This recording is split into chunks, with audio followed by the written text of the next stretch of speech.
નમસ્કાર વિદ્યાર્થી મિત્રો, કેમ છો? મજામાં છો એવરીબડી? ઓકે વિદ્યાર્થી મિત્રો, ફટાફટ જોઈન થઈ જાઓ. આપણો સરસ મજાનો આઈએમપી બેચ શરૂ થઈ ગયો છે. વિદ્યાર્થી મિત્રો સ્પીડ રાખજો.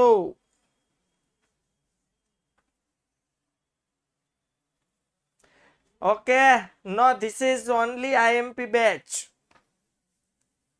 વિદ્યાર્થી મિત્રો, તો કેટલા વિદ્યાર્થીઓ જોડાઈ ગયા છે? ચાલો ફટાફટ જણાવી દો એટલે આપણે લેક્ચરની શરૂઆત કરીએ. સરસ મજાના પોઈન્ટ સાથે 3 માર્ક્સના 2 પ્રશ્નો છે. ઓકે ચાલો, તો વિદ્યાર્થી મિત્રો આપણે અત્યારે વાત કરવાની છે વૈધિક વ્યવસ્થા તંત્ર અને અવૈધિક વ્યવસ્થા તંત્ર. ઓકે, તો આજે આપણે વિદ્યાર્થી મિત્રો વાત કરશું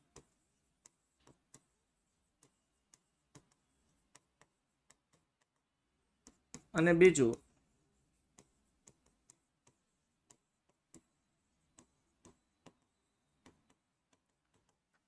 ભાગ્યે જ કોઈ પેપર એવું હોય છે કે જેમાં આ પ્રશ્નો નથી હોતા. 3 ગુણ નો પ્રશ્ન પૂછાય છે, બંનેમાંથી કોઈ પણ એક. વેરી મોસ્ટ ઇમ્પોર્ટન્ટ પ્રશ્નો છે બંને વિદ્યાર્થી મિત્રો, વૈધિક વ્યવસ્થા તંત્ર અને અવૈધિક વ્યવસ્થા તંત્ર. ગઈકાલે આપણે જોયું હતું કે ભાઈ વ્યવસ્થા તંત્રના તબક્કા. ઓકે, તો ચાલો વિદ્યાર્થી મિત્રો આજે આપણે વાત કરવાના છીએ વૈધિક વ્યવસ્થા તંત્ર. અચ્છા, ગઈકાલે મેં તમને વ્યવસ્થા તંત્રના અલગ અલગ પ્રકાર કીધા હતા. રૈખિક વ્યવસ્થા તંત્ર, જેનું બીજું નામ છે વિભાગીય વ્યવસ્થા તંત્ર. કાર્યાનુસાર વ્યવસ્થા તંત્ર, જેમાં આપણે વાત કરી હતી કે કાર્યને સૌથી વધુ મહત્વ આપવામાં આવે છે, 1 ગુણના પ્રશ્નો હતા એ બધા. શ્રેણિક વ્યવસ્થા તંત્ર સૌથી વધુ ખર્ચાળ છે. વૈધિક વ્યવસ્થા તંત્ર હંમેશા લેખિત હોય છે અને અવૈધિક વ્યવસ્થા તંત્ર સૌથી વધુ મૌખિક હોય છે. અવૈધિક વ્યવસ્થા તંત્ર કુદરતી બાય નેચરલી ધંધાકીય એકમમાં જનરેટ થાય છે, ક્રિએટ થાય છે. અવૈધિક વ્યવસ્થા તંત્ર સ્થપાય છે, જેને સંચાલકો, ધંધાકીય એકમના માલિકો કે વિભાગીય અધિકારીઓ રોકી શકતા નથી. તો વિદ્યાર્થી મિત્રો ખાસ વૈધિક વ્યવસ્થા તંત્ર અને અવૈધિક વ્યવસ્થા તંત્ર વિશે આજે જોવાનું છે. જોઈએ વૈધિક વ્યવસ્થા તંત્રનો અર્થ. બાળકો, એકમના સંચાલકો દ્વારા નિશ્ચિત ધ્યેયને સિદ્ધ કરવા. ધ્યેય તો નિશ્ચિત જ હોય છે, ધ્યેય તો નિશ્ચિત જ હોય છે બાળકો. તો નિશ્ચિત એટલે ઓલરેડી અગાઉથી નક્કી કરેલા ધ્યેયને સિદ્ધ કરવા માટે વ્યક્તિ અને કાર્ય વચ્ચેના, વ્યક્તિ એટલે હ્યુમન બીઈંગ અને વ્યક્તિને સોંપવામાં આવેલું કામ.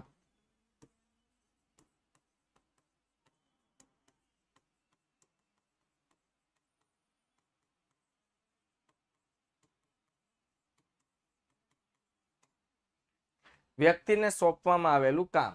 તો એકમના સંચાલકો દ્વારા નિશ્ચિત ધ્યેયને પાર પાડવા માટે વ્યક્તિ અને કાર્ય વચ્ચેના સંબંધોનું જે વિધિસર રીતે, બાળકો વિધિસર રીતે એટલે અગાઉથી નક્કી કર્યા મુજબ ક્રમબદ્ધ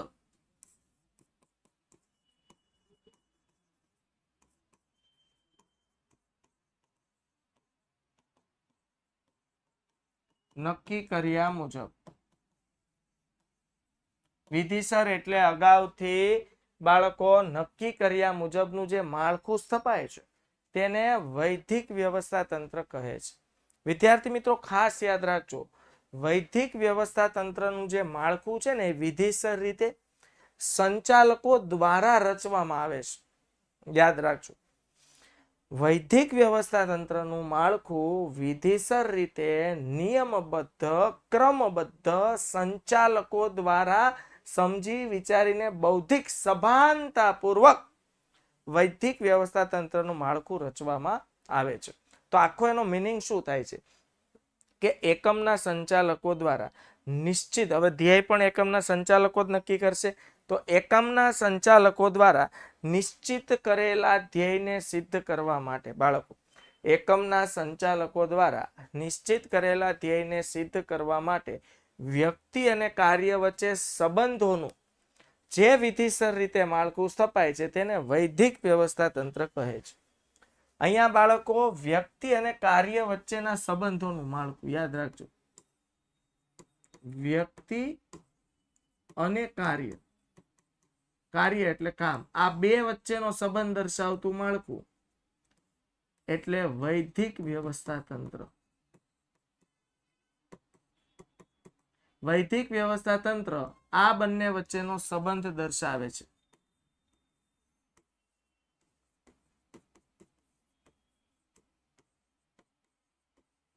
એટલે ખાસ યાદ રાખજો બાળકો, વૈધિક વ્યવસ્થા તંત્રનું માળખું સંચાલકો દ્વારા જ વિધિસર રીતે ક્રમબદ્ધ સભાનતાપૂર્વક વ્યક્તિ અને વ્યક્તિને સોંપવામાં આવેલું જે કાર્ય છે એ બંને વચ્ચેનું માળખું રચવામાં આવે છે, જેને વૈધિક વ્યવસ્થા તંત્ર કહે છે. રેખિક વ્યવસ્થા તંત્ર તેમજ કાર્યાનુસાર વ્યવસ્થા તંત્ર એ વૈધિક વ્યવસ્થા તંત્રના જ પ્રકારો છે. યાદ રાખજો બાળકો, રેખિક વ્યવસ્થા તંત્ર એ પણ વૈધિક વ્યવસ્થા તંત્ર જ છે અને કાર્યાનુસાર વ્યવસ્થા તંત્ર એ પણ વૈધિક વ્યવસ્થા તંત્ર જ છે. એટલે પરીક્ષામાં પ્રશ્ન પૂછાય કે શું વૈધિક વ્યવસ્થા, કાર્યાનુસાર વ્યવસ્થા તંત્ર એ વૈધિક વ્યવસ્થા તંત્રનો જ એક ભાગ છે. એવી જ રીતે રૈખિક વ્યવસ્થા તંત્ર પણ વૈધિક વ્યવસ્થા તંત્રનો જ એક ભાગ છે. સમજાય છે? ક્લિયર થાય છે વિદ્યાર્થી મિત્રો? કહેવાનો મતલબ શું છે કે આજે સમજી વિચારીને જે માળખું રચવામાં આવે છે. ગઈકાલે આપણે જોયું હતું કાર્યોની સોંપણી કરવામાં આવે છે. પહેલા કાર્યોની યાદી તૈયાર કરવામાં આવે છે, કાર્યોનું વિભાગીકરણ કરવામાં આવે છે, પછી સત્તા અને ફરજોની લાયકાત અનુસાર, લાયકાતના હોદ્દા અનુસાર સત્તા ફરજોની વહેંચણી કરવામાં આવે છે. તો આજે વિચારીને કામ કરવામાં આવે છે કે ભાઈ સ્કૂલ છે, ગઈકાલે આપણે ઉદાહરણ લીધું હતું કે ભાઈ શાળા હોય તો કોને પ્રિન્સિપલનો હોદ્દો આપવો, કોને સુપરવાઇઝરનો હોદ્દો આપવો, તો આ લાયકાત અને હોદ્દા નક્કી કરવાનું ક્રમબદ્ધનું વિધિસરનું માળખું છે. એટલે કાર્યાનુસાર વ્યવસ્થા તંત્ર અને રૈખિક વ્યવસ્થા તંત્ર એ પણ વૈધિક વ્યવસ્થા તંત્રના જ પ્રકારો છે. આ પ્રકારના વ્યવસ્થા તંત્રમાં કાર્યની જવાબદારી નિભાવવા જરૂરી સત્તા સોંપાય છે. યાદ રાખજો, વૈધિક વ્યવસ્થા તંત્રમાં સોંપવામાં આવેલું જે કાર્ય છે, જે કામ છે, એ કામ કરવાની જ એની જવાબદારી નિભાવવી, મતલબ કાર્ય કરવાની જરૂરી સત્તા સોંપવામાં આવે છે કે તમે તમારું કાર્ય તમારી સૂઝબૂઝ અને આવડતથી કરી શકો એ માટે જરૂરી શું સોંપવામાં આવે છે બાળકો? સત્તાની સોંપણી કરવામાં આવે છે. જેમાં સત્તા સોંપણી અંગેની ઉપરી અને તાબેદારોની બાબતો સુસ્પષ્ટ હોય છે. સુસ્પષ્ટ એટલે સંપૂર્ણ સ્પષ્ટતા, શબ્દો જેવા વાપરે લ્યો, સ્પષ્ટ લખી દીધું હોત તો પણ વાંધો નહીં. સત્તા સોંપણી અંગેની ઉપરી, ઉપરી એટલે ઉપરી અધિકાર,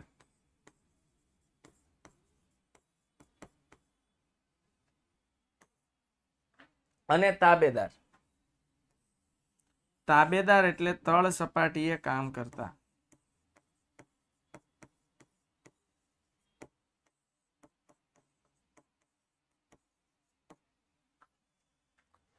આ બંનેના કાર્યની જવાબદારી સુસ્પષ્ટ એટલે સંપૂર્ણ સ્પષ્ટ હોય છે કે ઉપરી અધિકારીએ શું કામ તાબેદારો પાસેથી કરાવડાવવાનું છે.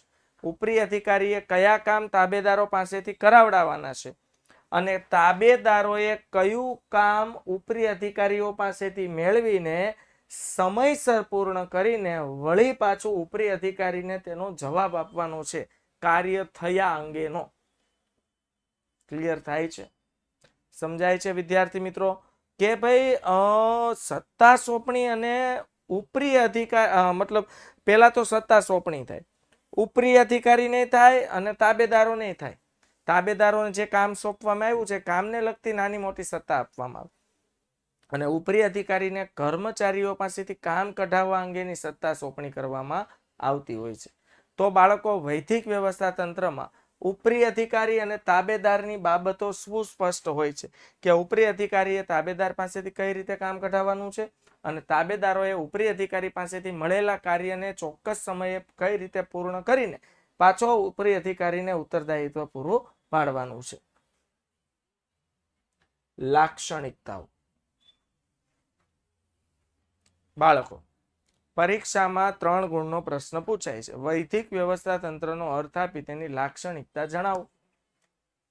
તો વૈધિક માળખું નિશ્ચિત ધ્યેયને સિદ્ધ કરવા સંચાલકો સભાનતાપૂર્વક, આવી ગયો શબ્દ બાળકો, સંચાલકો સંપૂર્ણ સભાન અવસ્થામાં સભાનતાપૂર્વક વૈધિક માળખાની રચના કરે છે.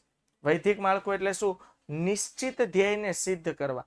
અગાઉથી જ જે ગોલ આપણે નક્કી કરેલો છે ધંધાકીય એકમનો, એ ધ્યેયને સિદ્ધ કરવા સંચાલકો સભાનતાપૂર્વક વૈધિક માળખાની રચના કરે. અહીંયા જુઓ, તમને જે ચાર્ટ દેખાય છે આ એક પ્રકારનું બાળકો વૈધિક વ્યવસ્થા તંત્રનું માળખું જ છે. અહીંયા બધાને પોતપોતાની ડ્યુટી આપવામાં આવેલી છે, બધાને પોતપોતાનું કામની સોંપણી કરવામાં આવી છે. એટલે જે બોક્સમાં જે વ્યક્તિ છે એને જે કામ સોંપવામાં આવ્યું છે એ વ્યક્તિ એ જ કામ કરશે. એનો જે ઉપરી અધિકારી છે, જેમ કે જો આ જે છે એ ઉપરી અધિકારી છે એમ સમજો, તો ઉપરી અધિકારી દ્વારા તાબેદારોને કામ સોંપવામાં આવ્યું છે. તો ખાસ પ્રકારનું અગાઉથી જ નક્કી કરેલું માળખું રચવામાં આવતું હોય છે. ક્લિયર થાય છે વિદ્યાર્થી મિત્રો? નિશ્ચિત ધ્યેયને સિદ્ધ કરવા માટે સંચાલકો સભાનતાપૂર્વક જે માળખું રચે એને વૈધિક માળખું કહે છે.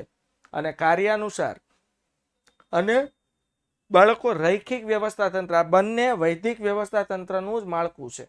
આ યાદ રાખજો. ઓકે. અપરિવર્તનશીલ. આ પ્રકારના વ્યવસ્થા તંત્રમાં કર્મચારીઓનું સ્થાન મોટે ભાગે અપરિવર્તનશીલ જોવા મળે છે. બાળકો, અપરિવર્તનશીલ એટલે ફેરફાર ન થવો.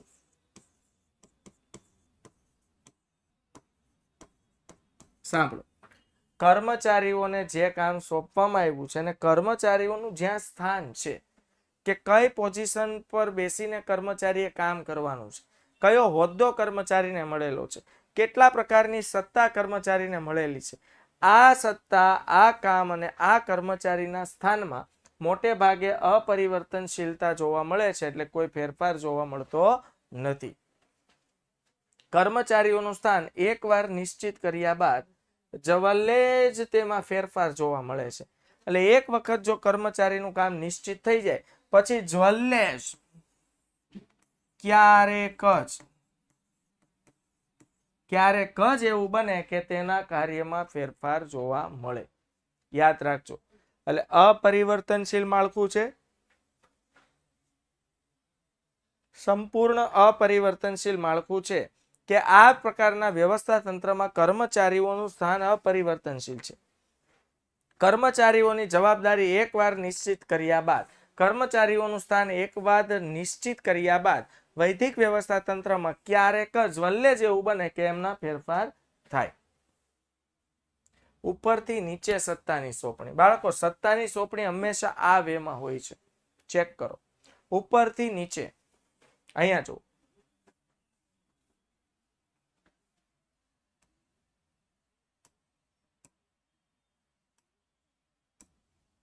સમજો આ જે છે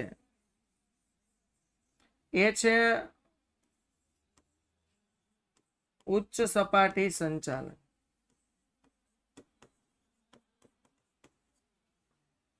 હવે આપણે આને છે ને આ લઈ લઈએ, આ બે સ્ટેજ. મધ્ય સપાટી, ખાલી સમજૂતી માટે. અને અહીંથી આપણે લઈ લઈએ તળ સપાટી, જેને કહેવાય કાર્યકારી સપાટી. તો વિદ્યાર્થી મિત્રો, ખાસ તમે નોટિસ કરો કે ભાઈ કાર્યની સોંપણી હંમેશા ઉપરથી નીચે તરફ આવે. મેન જે હોદ્દેદાર હોય ને CEO લેવલના, જેમ કે ચીફ એક્ઝિક્યુટિવ ઓફિસર, પછી મેનેજિંગ ડિરેક્ટર, જનરલ મેનેજર, આ બધા હોદ્દેદારો ઉચ્ચ સપાટી સંચાલન પર હોય છે. એટલે અહીંયા એવું લખ્યું છે પ્રવાહ એટલે કે વે.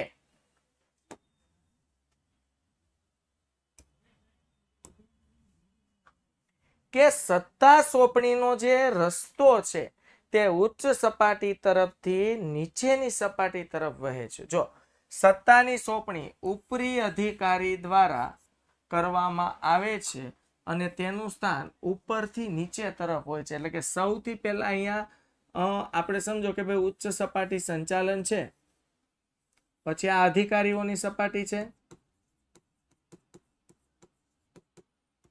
આ ઉચ્ચ સંચાલન સપાટી છે અને અહીંયા તળ સપાટી છે. તો પેલા ઉચ્ચ સપાટી સંચાલન તરફથી ગોલ હેતુ નક્કી થઈ જાય, અધિકારીઓ પાસે આવે. અધિકારીઓ જરૂરી સત્તાની સોંપણી ઉપરથી કોને કરે? નીચે. એટલે આખો જે પ્રવાહ હોય ને બાળકો આવી રીતે હોય, ઉપરથી નીચે તરફ. એટલે સત્તાની જે સોંપણી છે એ ઉપરી અધિકારી દ્વારા કરવામાં આવે છે અને આ સત્તાની સોંપણીનું કાર્ય ઉપરથી નીચે તરફ થતું હોય છે. સત્તા સોંપણીનું કાર્ય ઉપરથી નીચે તરફ થતું હોય છે. મોટું કદ.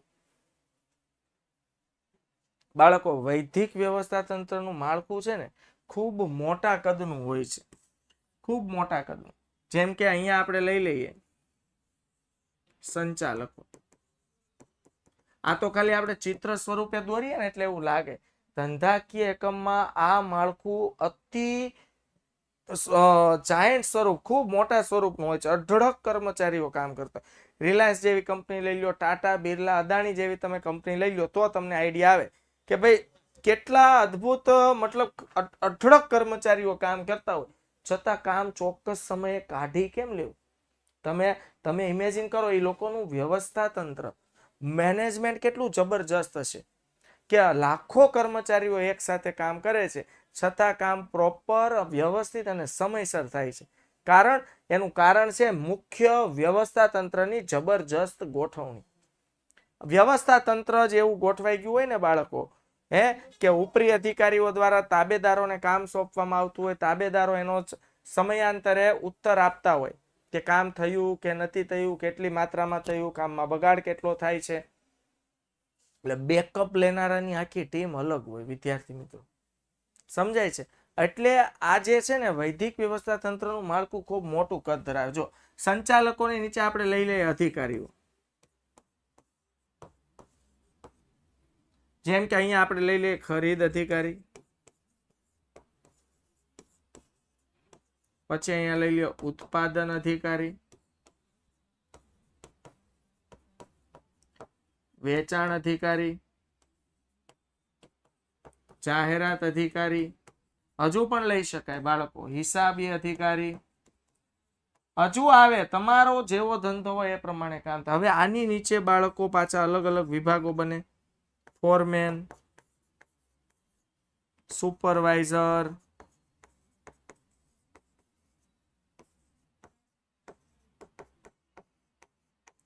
એની નીચે બાળકો તાબેદારો આવે. કેટલું મોટું માળખું થાય તમે જુઓ.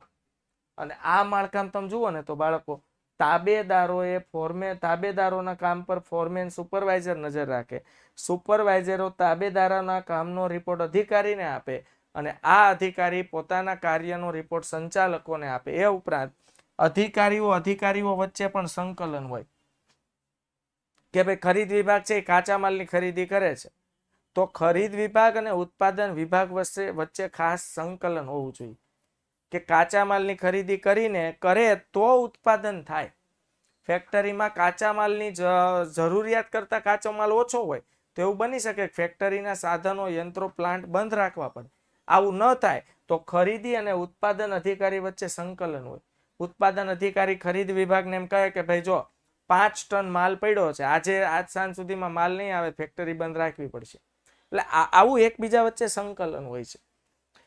તો આવી રીતે જે માળખું રચાય ને એને વૈધિક વ્યવસ્થા તંત્રનું માળખું કહેવાય, કે જે ખૂબ મોટા કદનું હોય છે. સમજાય છે? હાલો એવરીબડી, જાગો છો ને? આ ચેપ્ટરમાંથી 3 માર્ક્સના 2 સવાલ આવશે અને 2 માર્ક્સના સવાલ આવશે. ગઈકાલે તમને કીધું કે ભાઈ આ ચેપ્ટરમાંથી 3 માર્ક્સના સવાલ આવશે અને 2 માર્ક્સના સવાલ આવશે. ઓકે, 5 માર્ક્સના પ્રશ્નો કયા કયા ચેપ્ટરમાંથી આવશે? યુટ્યુબનો વિડીયો હજુ તમે જોયો નથી, વાંધો નહીં, હવે હું કહી દઉં છું. 3જું ચેપ્ટર, 5મું ચેપ્ટર, છઠ્ઠું ચેપ્ટર અને 11મું ચેપ્ટર, આટલા ચેપ્ટરમાંથી 5 ગુણના પ્રશ્નો આવશે. એવું આવશે એટલે તમને અહીંયા આઈએમપી બેચમાં પણ જણાવતો જઈશ વિદ્યાર્થી મિત્રો. આઈએમપી બેચ છે જ એટલા માટે. પણ તમે જો યુટ્યુબનો એ વિડીયો તમે જોઈ લો ને તો તમને વધારે સ્પષ્ટતાપૂર્વકનો આઈડિયા આવી જાય. કારણ કે એ જ વિડીયોમાં મેં આખું માળખું ડિટેલમાં કરીને આપ્યું. એનો સ્ક્રીનશોટ લઈને એ રીતે મંડજો તૈયારી કરવાની. એમાં કીધું છે કયા ચેપ્ટર પહેલા કરવાના, પછી કયા ચેપ્ટર કરવાના અને છેલ્લે કયા ચેપ્ટર કરવાના. ક્લિયર થાય છે? ઓકે, તો એકવાર વિડીયો જોઈ લ્યો બાળકો, તો તમને આઈડિયા આવશે કે કયા ચેપ્ટરમાંથી 3 માર્ક્સના કેટલા પ્રશ્નો પૂછાય છે. જો સંજના એ જોઈ લીધું છે. ઓકે, તો બધા જોઈ લ્યો. જો વસ્તુ શું છે કે ભાઈ તમે તૈયારી કેવી રીતે કરો ને એ મહત્વનું છે. પછી આડે ધડ ભાગશો ને તો માર્ક્સ તમારા કવર થવા નથી છે.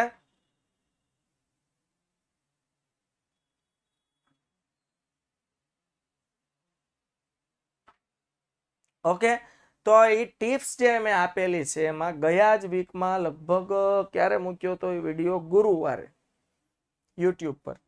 તો ગુરુવારે લાઈવ સેશન લીધો તો એમાં તમને સંપૂર્ણ વિગત સાથે સમજાવ્યું. આખો વિડીયો જોઈ લેજો, આખો 15 થી 20 મિનિટનો છે. કમ્પ્લીટ એનાલિસિસ કરી લ્યો. કયા ચેપ્ટરમાંથી 1 માર્ક્સના આવશે, કયા ચેપ્ટરમાંથી 2 માર્ક્સના આવશે, કયા ચેપ્ટરમાંથી 3 માર્ક્સના, કયા ચેપ્ટરમાંથી 5 માર્ક્સ.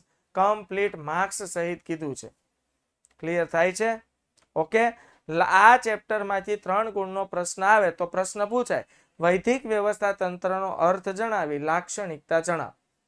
તો ખાલી અર્થ અને લાક્ષણિકતા જણાવી દો તો 3 માર્ક્સ મળે નહીં. અર્થ સમજાવીને લાક્ષણિકતાઓ સમજાવવી પડે. અને આ બધી લાક્ષણિકતા એક લીટીની છે એટલે બધી લાક્ષણિકતા સમજાવી દેવાની. ક્લિયર થાય છે? જો બ્લુ પ્રિન્ટ પ્રમાણે પૂછાય એવું ફિક્સ નથી બેટા. ગયા વર્ષે બ્લુ પ્રિન્ટ પ્રમાણે નહોતું પૂછવાનું પણ 90% ફિક્સ હોય. કદાચ બ્લુ પ્રિન્ટ થી ચેન્જ થાય તો 10% જેટલો ચેન્જ થાય. કારણ કે બોર્ડ ક્યારે એમ નથી કહેતી બ્લુ પ્રિન્ટ પ્રમાણે કરો. એ લોકોએ મોડલ પેપર આપ્યું છે અને મોડલ પેપર જે પ્રમાણેનું છે ને એ જ પ્રમાણે મેં તમને બ્લુ પ્રિન્ટ બનાવીને આપી છે. એકવાર ચેક કરો. આડાવડા ફાફા મારશો ને તો બટાવ ભેગું થશે નહીં. ઓકે, એકવાર વિડીયો જોઈ લ્યો કયા ચેપ્ટરમાંથી કઈ માર્ક્સનું પૂછાય છે. હવે છે ને હું ચેપ્ટર દીઠ તમને આવશે એટલે કહેતોય જઈશ કે આ ચેપ્ટર આમાં કહેતો જ જાઉં છું. આયોજન મેં કીધું હતું 5 માર્ક્સના પ્રશ્નો આવે, મેં કીધું 3 માર્ક્સના 2 પ્રશ્નો આવે ને 2 માર્ક્સના 2 પ્રશ્નો આવે છે. ઓકે, તો અહીંયા ફોકસ 3 માર્ક્સના પર કરજો. ગઈકાલે આપણે પેલ પ્રોસેસ જોઈ પ્રક્રિયા બરોબર છે વ્યવસ્થા તંત્રની, તો એ વેરી મોસ્ટ ઇમ્પોર્ટન્ટ છે. 3 માર્ક્સનો પ્રશ્ન. વૈદિક વ્યવસ્થા તંત્ર અર્થ લાક્ષણિકતા 3 માર્ક્સ, અવૈદિક વ્યવસ્થા તંત્ર અર્થ લાક્ષણિકતા 3 માર્ક્સ. ઓકે, હવે હું પહેલા કહેતો જાય કઈ જો પહેલા જ લેક્ચરમાં કીધું હતું, પહેલા ચેપ્ટરમાં કીધું હતું, બીજા ચેપ્ટરમાં કીધું હતું, ત્રીજામાં. અને હાલો બીજી વાત કે તમને આ ચેપ્ટર પૂરું થાય એટલે પ્રશ્નો મોકલતો જાઉં છું ગુણભાર પ્રમાણે. તમે જોજો ગુણભાર પ્રમાણે મૂક્યો, જેમાંથી 2 અને 3 માર્ક્સના પૂછાય ને એમાં 5 માર્ક્સનો પ્રશ્ન મેં નહીં મૂક્યો હોય. એટલે એ પણ જોજો ને. એ ખાસ પીડીએફ ડાઉનલોડ કરજો જેથી તમારી પાસે પ્રશ્નો આવે. ઓકે,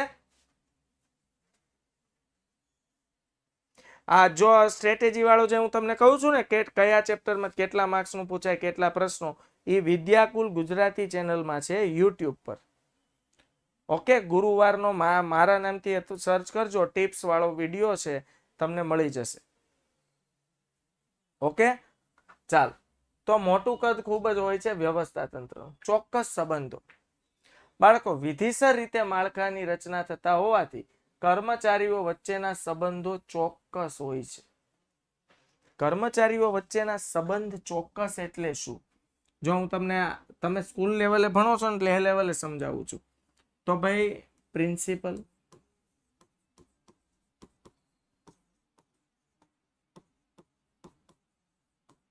સુપરવાઇઝર અને ટીચર્સ. હવે મારી વાત સાંભળો. આ બધા છે ને કર્મચારી જ કહેવાય પણ બધા વચ્ચેના સંબંધો ચોક્કસ છે, નક્કી થયેલા છે. બધા વચ્ચેના સંબંધો ચોક્કસ છે, નક્કી થયેલા છે. ઓકે, ટીચર્સ છે ને એને કમાન્ડ મળવાનો છે સુપરવાઇઝર તરફથી, અને ટીચરે કરેલા કાર્યનો રિપોર્ટ ટીચરે કોને આપવાનો છે? સુપરવાઇઝર. પછી સુપરવાઇઝર અને પ્રિન્સિપલ વચ્ચે સંબંધ હોય કે પ્રિન્સિપલ સુપરવાઇઝરને કામ સોંપે, સુપરવાઇઝર ટીચરને કામ સોંપે, ટીચર પાસેથી સુપરવાઇઝર કામ મેળવે, સુપરવાઇઝર આ કામનો રિપોર્ટ કોને પહોંચાડે? પ્રિન્સિપલ. તો કર્મચારીઓ વચ્ચેનો સંબંધ નિશ્ચિત હોય છે. બધાને એકબીજાની ખબર છે, ટીચરને ખબર છે કામ થાય એટલે સુપરવાઇઝરને રિપોર્ટ આપવાનો છે, સુપરવાઇઝરને ખબર છે કામ થાય એટલે પ્રિન્સિપલને રિપોર્ટ આપવાનો છે. સમજાય છે? ગયા ગુરુવારે આવ્યો હતો, ગયા ગુરુવારે. આ ગુરુવાર તો જો આવતીકાલે આવશે. ગયા ગુરુવારે લેક્ચર હતો. ઓકે, જોઈ લેજો. માહિતી સંચાર. માહિતી સંચાર વૈધિક પ્રકારના માર્ગો દ્વારા જ થાય છે. અવૈધિક માહિતી સંચારને કોઈ જ સ્થાન નથી. વૈધિક પ્રકારના માર્ગો એટલે હમણાં મેં તમને આજે બનાવીને આપ્યું ને, માર્ગ જ કહેવાય. જો સંચાલકો પાસેથી નિર્ણયો આ માર્ગે પસાર થાય, તો માહિતી સંચાર આ માર્ગે જ થાય. જો સંચાલકો કોઈ મહત્વનો નિર્ણય લે ને તો પેલા માહિતી કોને પહોંચાડે? અધિકારીઓને. ખરીદ વિભાગનો નિર્ણય લીધો હોય તો ખરીદ અધિકારીને માહિતી પહોંચાડે, અને ખરીદ અધિકારી પોતાની નીચે કામ કરતા તાબેદારોને, મેનેજરોને માહિતી પહોંચાડે, અને આ મેનેજરો પોતાના કર્મચારીઓને માહિતી પહોંચાડે. એટલે માહિતી સંચારનો જે ક્રમ છે ને બાળકો, એ પણ વૈધિક પ્રકારનો જ છે. વૈધિક પ્રકારના માર્ગો દ્વારા જ માહિતી સંચાર થાય છે.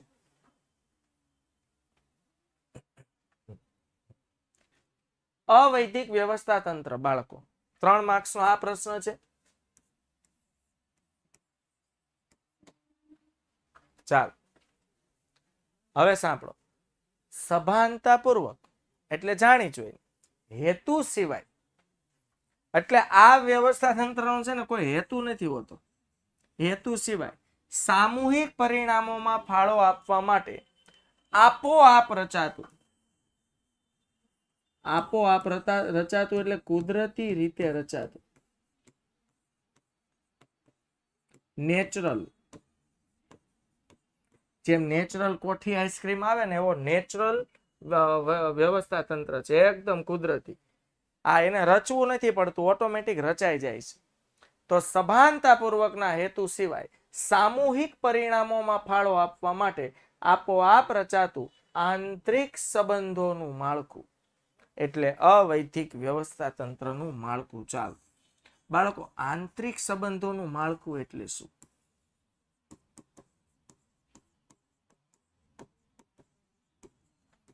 આંતરિક સંબંધો એટલે કર્મચારી વચ્ચે કેળવાતો સંબંધ.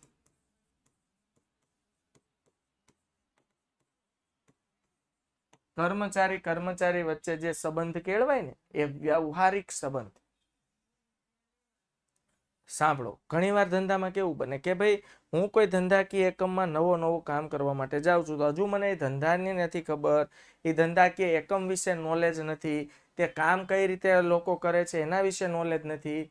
બરોબર? તો જે જૂનો કર્મચારી હશે ને એને કેવું નહીં પડે, એ માનવતાના નાતે. હવે સાંભળજો, અવૈધિક વ્યવસ્થા તંત્ર એટલે માનવતાના નાતે એ મારી હેલ્પ કરશે કે જો આ કામને આ રીતે કરવાનું છે, તમારે અહીંયા બેસવાનું છે, આટલા વાગે 12:30 થાય એટલે બપોર લંચ પડે છે, સાંજના 7 વાગે આપણે ફેક્ટરીમાંથી છૂટી જવાનું હોય છે, કામ થઈ જાય એટલે કામનો રિપોર્ટ અહીંયા ઉપરી અધિકારીને આપવાનો હોય છે. આવી નાની મોટી હેલ્પ કરે અવૈધિક વ્યવસ્થા તંત્ર. બીજું બાળકો, નાની મોટી હેલ્પ કરવાની સાથે સાથે એક વ્યવહારિક આંતર સંબંધ કેળવાય, એકબીજાના મિત્રો બને, કલીગ્સ જેને આપણે કહીએ ને. એટલે કર્મચારીઓ જ્યારે એકબીજાના મિત્રો બને ને ત્યારે એકબીજાને કામમાં હેલ્પ કરે, એકબીજાના વ્યવહારિક પ્રશ્નો હોય, પર્સનલ પ્રશ્નો હોય, એકબીજા સાથે શેર કરે અને એકબીજા સાથે વ્યવહારિક સંબંધ કેળવે. એને કહેવાય આંતરિક સંબંધોનું માળખું. એટલે કર્મચારી વચ્ચે જે વ્યવહારિક સંબંધ કેળવાય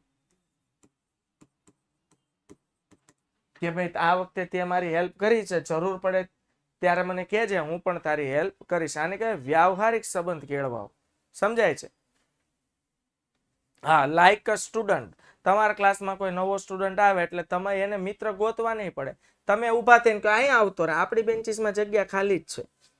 હા, અને પછી જે તમે એને નોલેજ આપશો, હા, એને 7 વિષયના 7 સરની કાંઈ ન ખબર હોય બટા, પણ તમે એમ કહેશો જો આ વિષયનો સરનો લેક્ચર હોય ને એટલે આમાં થોડીક શાંતિ રાખવાની, નકર આમાં ક્યારેક અડી જાય.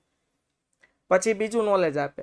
હવે સમજો કે ગુજરાતી વિષયના ટીચરનો લેક્ચર આવ્યો છે, તો આમાં ક્યારેક મોજ મસ્તી વાતોના ગપાટા કરવાના, આમાં કઈ વાંધો આવશે? એટલે ઓલા છોકરો બિચારો નવો છે, હજુ કોઈથી પરિચિત નથી, ટીચર આવે પેલા બધાને પરિચય તમે ખુદ આપી દો. અવૈધિક વ્યવસ્થા તંત્ર. હવે આ બોલો, આ કઈ કોઈ પ્રિન્સિપલ, સુપરવાઇઝર કે ટીચર તમને શીખવાડે છે? કુદરતી રીતે રચાય છે. પહેલા દિવસે સમજો કોઈ કર્મચારી આવ્યો હોય અને ટિફિન ન લાવ્યો હોય, તો આપણે માનવતાના નાતે એમ કહીએ છીએ કાંઈ ટેન્શન લેતા નહીં, અમે 3-4 જણા સાથે જમવા બેસીએ છીએ, અમારી સાથે બેસી જજો અને ટિફિનમાંથી આપણે બધા સાથે જમી લઈશું. તો આ અવૈધિક વ્યવસ્થા તંત્ર છે બાળકો. સમજાય છે? ક્લિયર થાય છે? તો ધંધાકીય એકમમાં સાથે કાર્ય કરતી વ્યક્તિઓ વચ્ચે કુદરતી રીતે આવ્યું કેટલાક સામાજિક સંબંધોનો વિકાસ થાય છે. જો ધંધાકીય એકમમાં કર્મચારીઓ સાથે કામ કરે છે તો બાય નેચરલી કુદરતી રીતે જ કેટલાક સામાજિક સંબંધોનો વિકાસ થાય છે, સામાજિક સંબંધો કેળવાય છે. આવા સંબંધોની સ્થાપના કરવામાં આવી ન હોવાથી તેનો વૈધિક વ્યવસ્થા તંત્રની જેમ નકશો બનાવી શકાતો નથી. હવે આનો કોઈ નકશો ન હોય, કારણ કે ભાઈ કર્મચારીઓ વચ્ચે જે વ્યવહારિક કે સામાજિક મિત્રતા કહેવાય. હું સામાજિક સંબંધો એટલે અહીંયા છે ને દેશી ભાષામાં લખી દઉં મિત્રતા. જે મિત્રતા કેળવાય છે બાળકો, એ મિત્રતાની કઈ ઉચ્ચ અધિકારીઓ દ્વારા સ્થાપના કરવામાં નથી આવતી. ભાઈ કર્મચારી નવો આવે એટલે એમ કે આજથી તમે બંને મિત્રો, એવું ન હોય. ઓટોમેટિક થાય, નેચરલી થાય, કુદરતી રીતે રચાય. સમજાય છે? તો એને કહેવાય બાળકો અવૈધિક વ્યવસ્થા તંત્ર, જેનો કોઈ પ્રોપર નકશો હોતો નથી. કે ભાઈ ધંધાકીય એકમમાં સાથે કામ કરતી વ્યક્તિઓ વચ્ચે કુદરતી રીતે જ કેટલાક સામાજિક સંબંધો સ્થપાય. મેં તમને કીધું ખરા કે 2 કર્મચારીઓ સાથે કામ કરતા હોય તો બંને કર્મચારી મિત્રો બને.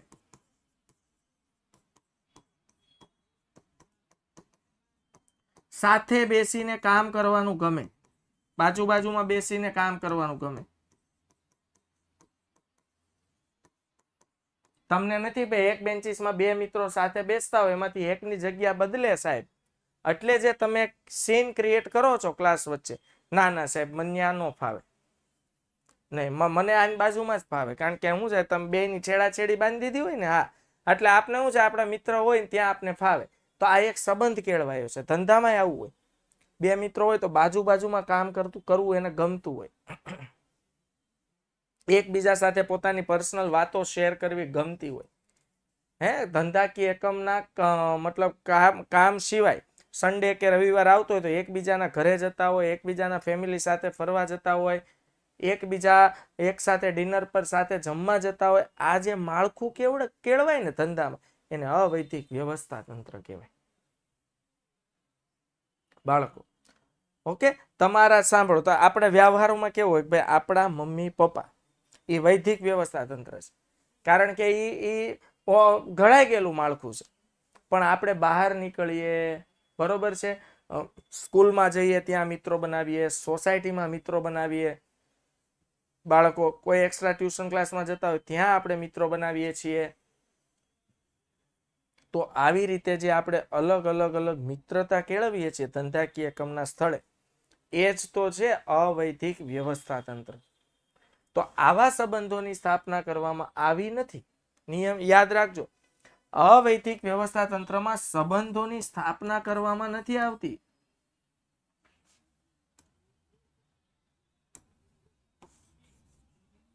બાળકો, અવૈધિક વ્યવસ્થા તંત્રમાં સંબંધોની સ્થાપના કરવામાં આવતી નથી, પરંતુ સંબંધો કુદરતી રીતે જ આપોઆપ કેળવાય છે અથવા સ્થપાય છે. યાદ રાખજો, અવૈધિક વ્યવસ્થા તંત્રોમાં કર્મચારી વચ્ચે સામાજિક સંબંધની સ્થાપના નથી કરવામાં આવતી. ઉપરી અધિકારી એમ ન કે આજથી તમે બે જય અને વીરુ મિત્ર, એવું નથી. એ બંને કામ કરતા થાય, બંનેના એકબીજાના વિચારો મળે તો એકબીજાના શું બની જાય, ફ્રેન્ડ બને અને મિત્રતા કેળવાય. અવૈધિક વ્યવસ્થા તંત્ર. વૈધિક વ્યવસ્થા તંત્રમાં જેનો ઉદ્ભવ થતો હોવાથી તેને વૈધિક વ્યવસ્થા તંત્રનો પડછાયો ગણવામાં આવે છે. યાદ રાખજો, અવૈધિક વ્યવસ્થા તંત્ર છે ને વૈધિક વ્યવસ્થા તંત્રમાં કુદરતી રીતે ઉદ્ભવે. આ યાદ રાખજો. એટલે અવૈધિક વ્યવસ્થા તંત્ર છે ને વૈધિક વ્યવસ્થા તંત્રનો પડછાયો છે. કહેવાનો મતલબ શું છે ખબર? આપણે જ્યાં તડકામાં ચાલતા હોય તો આપણી સાથે આપણો પડછાયો હોય, એમ જ્યાં જ્યાં વૈધિક વ્યવસ્થા તંત્ર હોય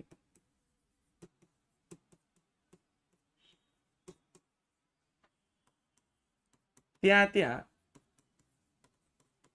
સાથે અવૈધિક વ્યવસ્થા તંત્ર ફરજિયાત હોય. કહેવાનો મતલબ શું છે કે ભાઈ બાળકો, કર્મચારી અને કાર્ય વચ્ચેનો સંબંધ એટલે વૈધિક વ્યવસ્થા તંત્ર. હા, વિધાન પૂછાય છે 2 માર્ક્સમાં. ઓકે, કે વૈધિક વ્યવસ્થા તંત્ર, અવૈધિક વ્યવસ્થા તંત્ર વૈધિક વ્યવસ્થા તંત્રનો પડછાયો છે. વિધાન સમજાવો. અવૈધિક વ્યવસ્થા તંત્ર એ વૈધિક વ્યવસ્થા તંત્રનો પડછાયો છે. વિધાન સમજાવો. 2 ગુણનો પ્રશ્ન. 3 ગુણમાં પૂછાય તો એ પ્રમાણે સમજાવો. ઓકે, તો બાળકો વૈધિક વ્યવસ્થા તંત્રમાં જેનો ઉદ્ભવ થાય છે, જ્યાં વૈધિક વ્યવસ્થા તંત્ર હોય ને ત્યાં અવૈધિક વ્યવસ્થા તંત્ર હોય ને હોય જ. યાદ રાખવાનું, વૈધિક વ્યવસ્થા તંત્ર એટલે કર્મચારીઓ અને કાર્ય વચ્ચે જે માળખું રચાય એને વૈધિક વ્યવસ્થા તંત્ર કહેવાય. એટલે કર્મચારીઓ જ્યાં જ્યાં કામ કરતા હોય ત્યાં વળી પાછા કર્મચારીઓ વચ્ચે જે અલગથી માળખું રચાય એને અવૈધિક વ્યવસ્થા તંત્ર કહેવાય. વાસ્તવમાં વૈધિક વ્યવસ્થા તંત્રનું પૂરક વ્યવસ્થા તંત્ર એટલે અવૈધિક વ્યવસ્થા તંત્ર. વૈધિક વ્યવસ્થા તંત્રનું પૂરક વ્યવસ્થા તંત્ર. પૂરક એટલે અવૈધિક વ્યવસ્થા તંત્ર વિના વૈધિક વ્યવસ્થા તંત્ર ન હોય. પૂરક મીન્સ જેમ કે શર્ટ માટે બટન એ પૂરક છે. શર્ટ હોય બટન ન હોય તો ચાલે નહીં, પૂરક વસ્તુ કહેવાય. હાલો, તો શર્ટની મુખ્ય ખામી કોણ પૂરે? બટન. ક્લિયર થાય છે આ કે ના? ઓકે, ચા માટે ટી પત્તી એ પૂરક વસ્તુ છે, સમજાય છે? તો પૂરક વ્યવસ્થા તંત્ર એટલે શું થયું બાળકો કે ભાઈ એકબીજાની ખામી પૂરે છે. તો વૈધિક વ્યવસ્થા તંત્રનું પૂરક વ્યવસ્થા તંત્ર એટલે અવૈધિક વ્યવસ્થા તંત્ર. જેમ શર્ટ માટે બટન અતિ આવશ્યક છે એમ વૈધિક વ્યવસ્થા તંત્રમાં અવૈધિક વ્યવસ્થા તંત્ર અતિ આવશ્યક છે અને એ કુદરતી રીતે રચાય જ જાય, એકબીજા પર આધાર રાખે છે. યસ, ચાલો, અવૈધિક વ્યવસ્થા તંત્રની લાક્ષણિકતાઓ છે કે પૂરક પરીના મામા માસા અંકુશ. શું યાદ રાખવાનું? પૂરક પરીના મામા માસા અંકુશ. આ છે અવૈધિક વ્યવસ્થા તંત્રની લાક્ષણિકતા. પૂરક પરીના મામા માસા અંકુશ. ચાલો, તો વૈધિક વ્યવસ્થા તંત્રને પૂરક આવી ગયું. અવૈધિક વ્યવસ્થા તંત્ર વૈધિક વ્યવસ્થા તંત્રને પૂરક હોય છે.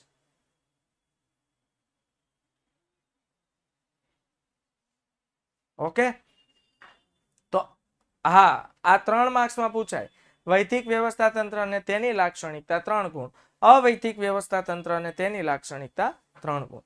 તો વૈધિક વ્યવસ્થા તંત્રને પૂરક. અવૈધિક વ્યવસ્થા તંત્ર એ વૈધિક વ્યવસ્થા તંત્રમાંથી જ ઉદ્ભવે છે, જેથી વૈધિક વ્યવસ્થા તંત્રને પૂરક બને છે. મેં કીધું ને, અવૈધિક વૈધિકમાંથી જ ઉદ્ભવે છે. આધુનિક યુગમાં અવૈધિક વ્યવસ્થા તંત્ર ઝડપથી લોકપ્રિય બન્યું છે. કર્મચારી વચ્ચે સામાજિક સંબંધો કેળવાય, તમે ના ન પાડી શકો. કર્મચારી નોકરી છોડીને જતા રહી, અહીંયા તો સાલા મિત્રતા નથી બાંધવા દેતા, વાતચીત નથી કરવા દેતા, ન ભેગું થાય. તેમાં ઔદ્યોગિક ઝઘડા ઓછા અને ઔદ્યોગિક શિસ્ત વધુ પ્રમાણમાં જળવાતું હોવાથી તેનું મહત્વ વધતું ગયું છે. ઔદ્યોગિક ઝઘડા ઓછા થાય અવૈધિક વ્યવસ્થા તંત્ર, કારણ કે કર્મચારીઓ એકબીજાના મિત્રો હોય, એટલે એકબીજાનો હેલ્પફુલ થાય, નહીં કે એકબીજાનો પક્ષ તાણે. પરિવર્તનશીલ. અહીં કર્મચારીની એક વિભાગમાંથી બીજા વિભાગમાં ફેરબદલી સરળતાથી કરી શકાય છે. માનવ સંબંધોમાં ફેરફાર થવાથી અવૈધિક વ્યવસ્થા તંત્રમાં પણ ફેરફાર નોંધાય છે. માનવ સંબંધોમાં ક્યારેક બે કર્મચારીઓ મિત્ર હોય તો ક્યારેક બાધી પડે, તો બેને અલગ કરવા પડે, તો પણ ફેરફાર થાય.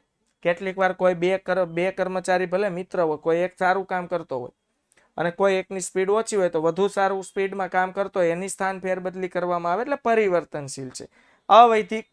વૈધિકની જેમ અપરિવર્તનશીલ નથી. નાનું કદ. અવૈધિક વ્યવસ્થા તંત્ર નાનું કદ ધરાવે છે, જ્યારે વૈધિક વ્યવસ્થા તંત્ર ખૂબ મોટું કદ ધરાવે છે, જે આપણે જોયું ખાસ.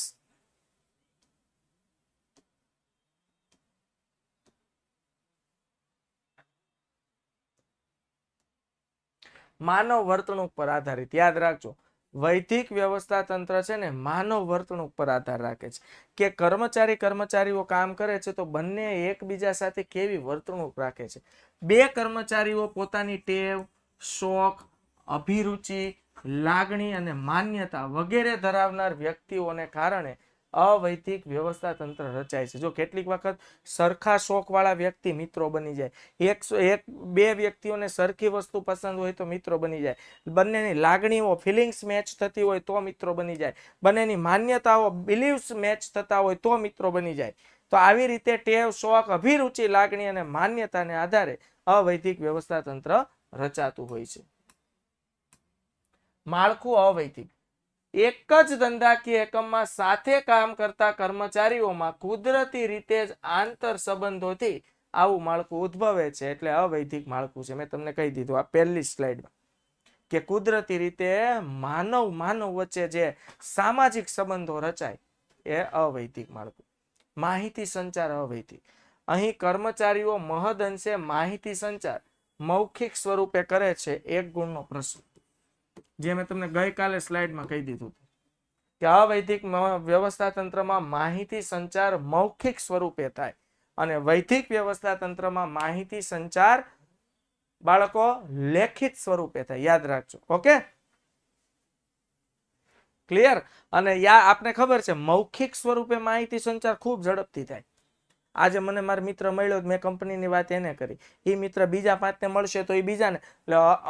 લેખિત કરતા મૌખિક માહિતી સંચાર ખૂબ ઝડપથી ફેલાતો હોય છે. યાદ રાખજો, અવૈધિક વ્યવસ્થા તંત્રમાં માહિતી સંચાર અવૈધિક રીતે મૌખિક રીતે થાય છે.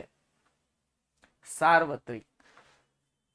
એવી કોઈ પણ સ્થળ નહીં હોય જ્યાં માણસ કામ કરતા હોય અને અવૈધિક વ્યવસ્થા તંત્ર ન રચાય, એટલે કે સંબંધોનું માળખું ન રચાય. તમને કદાચ જે સ્કૂલમાં તમે ભણો છો ને એ સ્કૂલમાંથી બીજી સ્કૂલમાં મૂકી દેવામાં આવે તો અવૈધિક માળખું તમારે રચવું ન પડે, ત્યાં જાવ એટલે રચાય જ જાય, માનવ સંબંધો કેળવાય જ જાય. એટલે અવૈધિક વ્યવસ્થા તંત્ર ધંધાકીય એકમ સિવાયની માનવીય પ્રવૃત્તિઓમાં પણ જોવા મળે છે. ધંધાકીય એકમ સિવાય, બોલો આપણી સોસાયટીમાં આપણે આજુબાજુ વાળાઓ સાથે મિત્રતા કેળવાય છે બાળકો.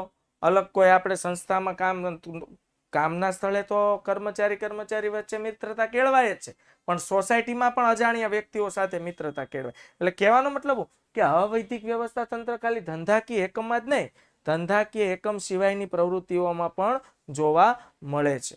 અત્ર, તત્ર અને સર્વત્ર. Yes, okay. અંકુશનો અભાવ. આ વ્યવસ્થા તંત્રમાં કર્મચારી સ્વૈચ્છિક રીતે માનવ સંબંધો કેળવે છે, પોતે મિત્ર બને છે, સહકર્મચારીઓ એકબીજા સાથેના વ્યવહારિક સંબંધો કેળવાય છે. તો આ વ્યવસ્થા તંત્રને તમે રોકી શકતા નથી. ગમે તેટલી કોશિશ કરો, અવૈધિક વ્યવસ્થા તંત્ર રચાય જાય, મિત્રતા કેળવાય જાય.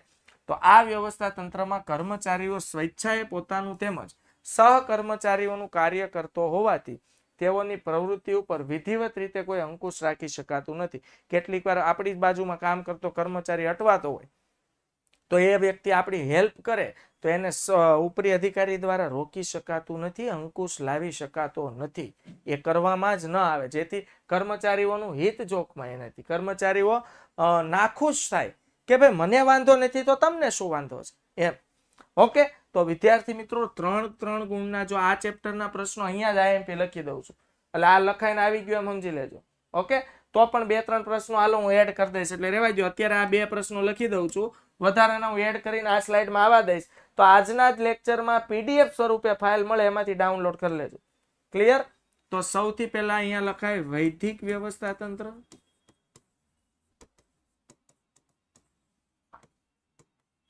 અને તેના લક્ષણો. પછી આવશે બાળકો અવૈધિક વ્યવસ્થા તંત્ર અને તેના લક્ષણો. કેટલા ગુણ છે? 3 ગુણ. બીજા 2 ગુણના 3 ગુણના પ્રશ્નોનું લિસ્ટ મોકલીશ. ખાસ PDF ડાઉનલોડ કરી આજના લેક્ચરની જોઈ લેજો. ત્યાં સુધી ફરીથી આવતા સોમવારે મળીશું. આવજો, bye bye, take care, C you, જય હિન્દ, ભારત માતા કી જય.